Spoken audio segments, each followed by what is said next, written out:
Hi, it's Professor Opterbeck, and in this video I want to talk about the EU AI Act relating to the robustness and security of an AI system, and also about ongoing obligations to monitor and report the robustness and security of the system. And we're going to start by looking at Article 15 of the EU AI Act. And as you can see, this is talking about robustness, accuracy, robustness, and cybersecurity. Now, the overall theme I think you can take away from looking at this part of the EU AI Act is that the standards and the metrics for AI robustness and accuracy and security are simply not very well developed. Now, I talk about this a lot when I talk about cybersecurity. And these requirements are really, in one respect, are kind of cybersecurity type requirements for AI, but they really go beyond traditional cybersecurity. If we think about traditional cybersecurity, we're thinking about data breaches or the ability of a malicious actor to infiltrate a system and then, for example, to implement a ransomware attack or something along those lines. And, so over the years, over the past decade or so, we've developed some sets of best practices and sets of standards that at least set a very low baseline. So, a failure to implement patches that are issued by a provider, by a vendor like Microsoft, for example, of your operating system. Failure to have a schedule where you're implementing those patches and where the patch is closing off a vulnerability and you haven't implemented the patch, right? You've pretty clearly and obviously violated what we would think of as kind of a standard of reasonable care for cybersecurity, for data security. But there are a lot of areas in traditional cybersecurity and data security where we still really don't know, and it's, I think, almost impossible to define what reasonableness might mean. In that domain of traditional data security, you're under attack constantly from very sophisticated actors, from organized criminal groups, all the way up to state actors, all the way up to Russian or Chinese state actors or North Korean state actors, to very persistent, very sophisticated. So, in cybersecurity, we say it's not if you're going to suffer a breach, it's when.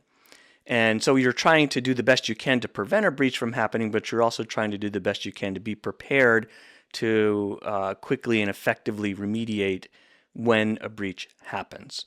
So reasonable care, it's very hard to say in traditional cybersecurity. And some of that, I think, is reflected in this article of the EU AI Act on AI security. But it's even more difficult because we're putting this idea of accuracy into this same context along with security. And you could easily argue that security and accuracy are certainly related. I mean, if your data, your training data, for example, is compromised, then your system isn't going to be producing accurate results. But a problem with accuracy of results may not result from a security flaw at all. It just might result from the training data that you used having its own biases, or it may result from model drift. Models change over time, and that's part of the monitoring you have to do. So you have to do that as monitoring. Whether those all go together, it's a little bit unclear. So I think that's part of the unclarity of it. I think part of the other unclarity of it is the kinds of attack vectors that might apply to an AI system. And I gave you a link to that NIST document about adversarial machine learning, which kind of outlines some different sorts of potential attack vectors that we've been seeing in AI systems. So certainly some of those are kind of traditional cybersecurity type attack vectors, stealing or disabling or corrupting data that the system is processing or that the system is based upon. But we're also seeing lots of other things like that are new and unique to AI, like prompt engineering.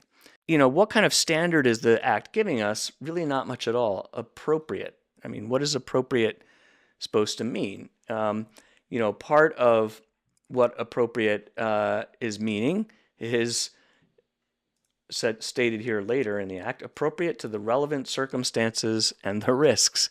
What does that mean? I don't know. Is it a sort of learned hand balancing test, balancing benefits of certain protective measures and the burdens of those measures?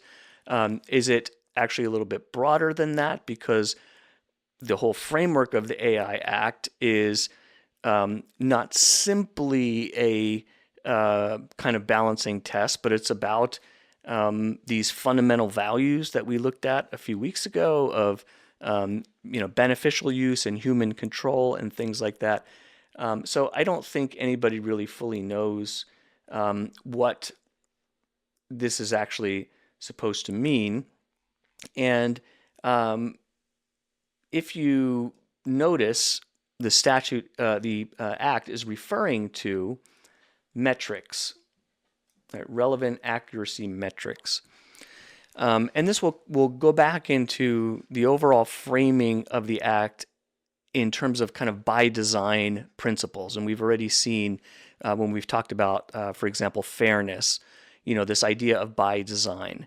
And the by design idea, of course, comes originally from privacy by design.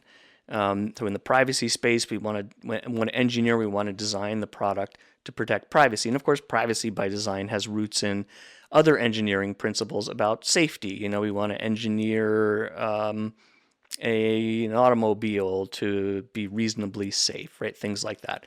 So, but here we're talking about some kind of security and robustness and accuracy by design of an AI system, but we just don't really know what those metrics are yet. And I think it's kind of left open to the notion that based on experience, based on the development of the industry, based on the ongoing experience of the regulatory authorities, of the local EU authority, AI authorities, and of the national EU AI authorities, and of the EU-wide AI authority, that through experience, some standards will begin to emerge, and some technical solutions will begin to emerge. We just don't know what all those are yet, and it's a space that I think is going to take some time to develop, and that leaves developers and deployers of AI systems in a little bit of a bind, in a sense that you don't know exactly what you have to do, other than knowing that you've got to at least be aware of the kinds of vulnerabilities and attacks that we know about, that we see in something like that NIST document. And then to be in the development phase of your AI system, to be subjecting it to those kinds of stresses. So in the cybersecurity space, we talk about red teaming and penetration testing. So you want, and as a matter of best practice for cybersecurity compliance, you want some people within your organization or people you've hired to do this to subject your defenses to stress tests, to see if they can use malware to get into your system, to see if they can trick your employees into falling for a phishing email, things along those lines. And so a similar kind of concept with AI. We want to use red teaming and stress tests to see if we can corrupt the training data that you're using to train your system and thereby skew the results. We want to use red teaming to try and do prompt engineering and to see if we can make the system do things that it's not really meant to do.